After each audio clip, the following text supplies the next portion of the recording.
Okay, Terry, I think I've got a little better lighting situation going here. Sorry about that. What I wanted to show you was final checkout on my press here, or rather your press, sorry. Right here are the arms that are going to hold your feed board. The feed board is not on the press as it sits right now because it would just interfere with the checkout. But that's the piece of wood that you and I talked about. The feed board actually will serve to stiffen these arms right here, and if you'll notice that this arm right here also interfaces with the gripper spring. This is the gripper right here, and this gripper spring is affected by this spring mechanism right here and also this counterweight, and it's too difficult to get into in a video that I want to keep short and to the point, but in any case, that will all be positively positively affected by having a wooden feed board on here, stiffening these arms to make sure that those mechanisms work as they're supposed to. Not that they won't now, they will. Anyway, so what we have here is your Baltimore number 14. I'm going to go ahead and run through it. What you'll notice is that these grippers will close as I articulate the press, and then when I open the, so this is a clamshell. When it closes, these grippers will come back to the face of the platen. When I open the press, the grippers will come back out away from the platen.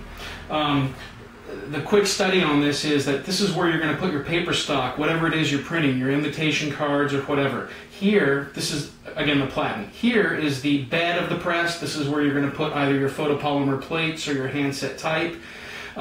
Here, which may not be obvious, but are rollers right here. And these rollers, which have covers on them because they're brand new, will come up to the ink plate, the ink disc, and they will grab ink from the ink disc here, okay?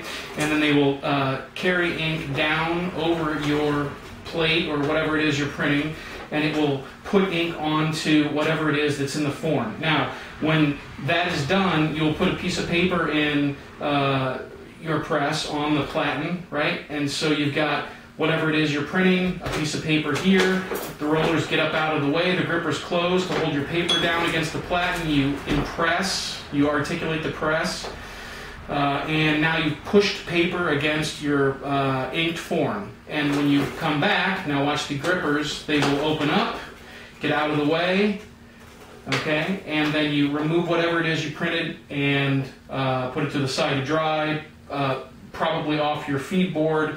You're going to take a new piece of blank paper, put it in there, and do the whole thing again.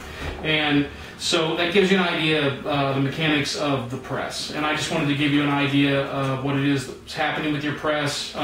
This one was a little challenging, in fact, because there were several things that needed to be worked through with the gripper mechanism, but this was definitely the right press for you, and I'm glad that this is the one that we chose. It seems to be working beautifully. I'm very happy with it, and I wanted to do this video just to make sure that you had a decent idea of what to do when the press came to you, because you will need to do a little assembly. This part here, here, you'll need to put these on yourself. I'm almost sure I will remove the handle. The ink disc comes off like this, quite simple, okay? And then it replaces just like that.